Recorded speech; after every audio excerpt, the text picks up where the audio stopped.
Assalamualaikum warahmatullahi wabarakatuh. Jemaah yang berbahagia, kita bertemu kembali dalam kelanjutan bahasan tentang i'tikaf. Perlu dipahami oleh semua kita bahwa setiap syariat, hukum yang disyariatkan ke dalam Islam terhadap umatnya itu memiliki hikmah dan faedah. Dalam bahasa disebutkan hikmatut tasyri'. Setiap ibadah itu ada hikmah, ada faedah, ada keutamaan-keutamaan yang Allah berikan kepada para pelakunya. Khusus keutamaan bagi pelaku i'tikaf, ada beberapa catatan yang dapat saya sampaikan, dan itu cukup banyak. Paling tidak ada 10 keutamaan yang akan diperoleh oleh peserta i'tikaf. Pertama, orang-orang yang i'tikaf selalu sholat fardu berjamaah. Jadi setiap sholat berjamaah, sholat fardu bisa mereka lakukan secara berjamaah. Artinya secara kontinu selama mereka beriktikaf di masjid itu.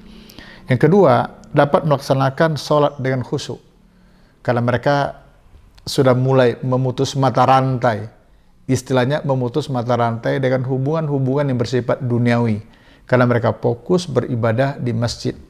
Tentu saja mereka lakukan adalah sholat, baca Quran, dan lain sebagainya. Yang ketiga, membiasakan diri mengerjakan ibadah sunnah.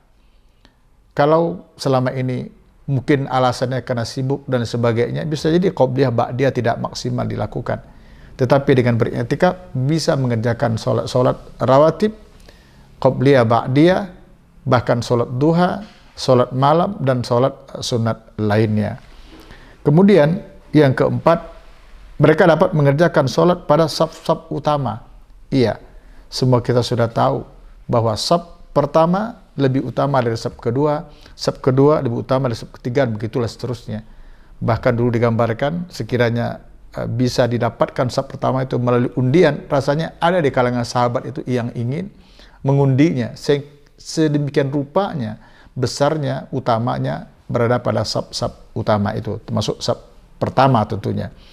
Yang kelima, mereka mendapatkan pahala menunggu waktu sholat berikutnya.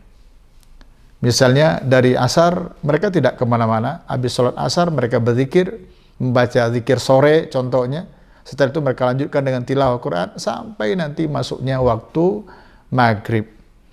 Berikutnya lagi yang keenam, dapat dengan mudah mengerjakan sholat malam dan sholat duha.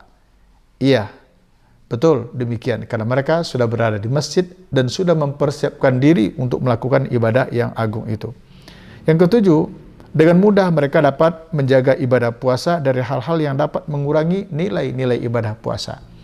Seperti yang dulu pernah kita sampaikan, bagi seorang mukmin puasa itu bukannya sekedar tidak makan, tidak minum, dan tidak jima mulai dari terbit fajar sampai tenggelam matahari. Bukan hanya itu. Itu puasa iya. Fikihnya demikian. Al-imsak anil akli wa syurbi wal jima' min tu'il fajri ila ghurubi syamsi. Ya itulah. Tapi itu baru berpuasa dari hal-hal yang dapat membatalkan ibadah puasa. Tapi kalau kita perhatikan hadis-hadis lain, bahwa puasa bukan hanya sekedar menahan diri, mengendalikan diri dari hal yang dapat membatalkan ibadah puasa itu, tetapi juga bagaimana berupaya memprotek diri kita dari hal-hal yang dapat mengurangi nilai-nilai ibadah puasa, seperti menuturkan kata-kata yang tidak baik, apalagi bergunjing, mengunjingkan orang, juga menahan pandangan dari melihat yang tidak baik. Kenapa? Karena memang situasinya, keadaannya memungkinkan mereka itu untuk menjaga pendengaran, penglihatan, mulut dan hati mereka dari hal-hal yang dapat mengurangi nilai ibadah puasa mereka.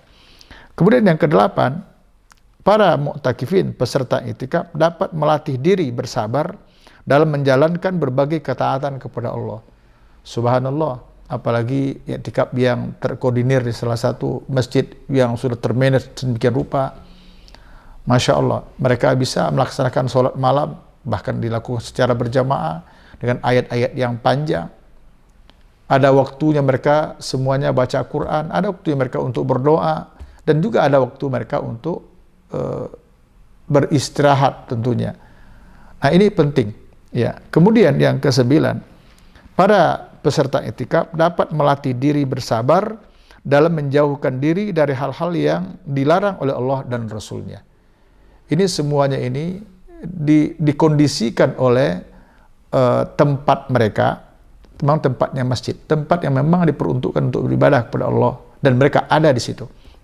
Dan ke-10, peserta i'tikaf adalah orang-orang yang senantiasa dapat mengerjakan ibadah-ibadah agung, dan i'tikaf sendiri merupakan ibadah agung untuk mentakarubkan diri kepada Allah Tabaraka wa Ta'ala.